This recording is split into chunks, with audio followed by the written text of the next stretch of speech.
আগামীকাল তুরস্কের প্রতিরক্ষা শিল্প সংস্থার সচিব অধ্যাপক হালক গরগুন একদিনের গুরুত্বপূর্ণ সফরে ঢাকা আসছেন। এই সফরের উদ্দেশ্য হল বাংলাদেশের সঙ্গে তুরস্কের প্রতিরক্ষা সহযোগিতাকে আরও গভীর ও শক্তিশালী করা। এই সফরে অধ্যাপক হালক গরগুন অধ্যাপক মোহাম্মদ ইউনুসের সঙ্গে সৌজন্য সাক্ষাৎ করবেন। পাশাপাশি তিনি বাংলাদেশের সশস্ত্র বাহিনীর শীর্ষ নেতৃত্বের সঙ্গে গুরুত্বপূর্ণ আলোচনায় অংশ নেবেন, যার মধ্যে রয়েছেন সেনা, নৌ ও বিমান বাহিনী প্রধান।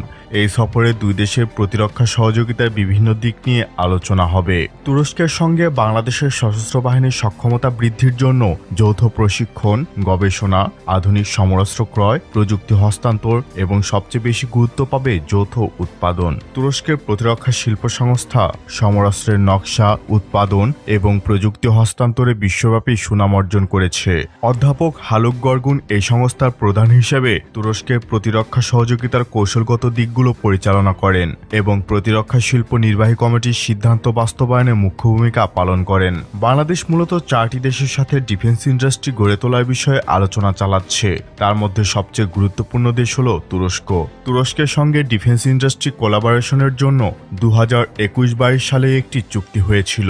তুরস্ক বাংলাদেশের ডিফেন্স ইন্ডাস্ট্রি গড়ে তুলতে যাচ্ছে, যেখানে বিভিন্ন ধরনের সমরাস্ত্র, সামরিক যান এবং গোলাবারুদ উৎপাদন করা সম্ভব হবে। এছাড়া বাংলাদেশ নৌবাহিনী ও কোস্টগার্ডের জন্য টহল যান এবং যুদ্ধজাহাজ তৈরির প্রযুক্তি হস্তান্তরের প্রস্তাবও তুরস্কের পক্ষ থেকে এসেছে।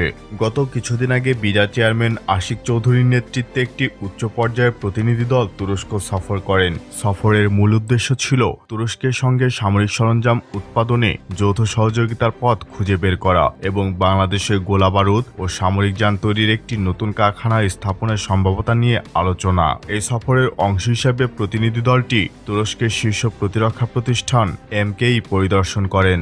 এই এমকেই প্রতিষ্ঠানটি অ্যাসল্ট রাইফেল, গোলাবারুদ, আর্টিলারি সিস্টেম, এরিয়াল বোমা, ল্যান্ডমাইন, বিস্ফোরক, হাউইটজার, আর্টিলারি রকেট এবং মিসাইল নির্মাণে বিশেষজ্ঞ।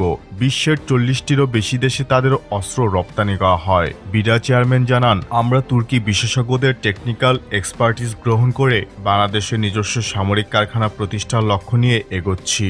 বাংলাদেশের কূটনীতিকদের মতে তুরস্কের সঙ্গে প্রতিরক্ষা সহযোগিতা ঢাকা আঙ্কারা সম্পর্কের একটি কৌশলগত অংশ।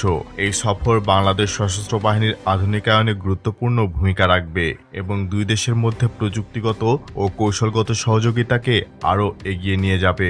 টেকনোলজি ট্রান্সফারের মাধ্যমে বিভিন্ন সরঞ্জাম দেশে নির্মাণ এবং যৌথ প্রতিরক্ষা শিল্প গঠনের মাধ্যমে বাংলাদেশ ব্যাপক লাভবান হবে। একই সাথে তৃতীয় দেশের কাছে বিক্রি করেও প্রচুর বৈদেশিক মুদ্রা অর্জন সম্ভব।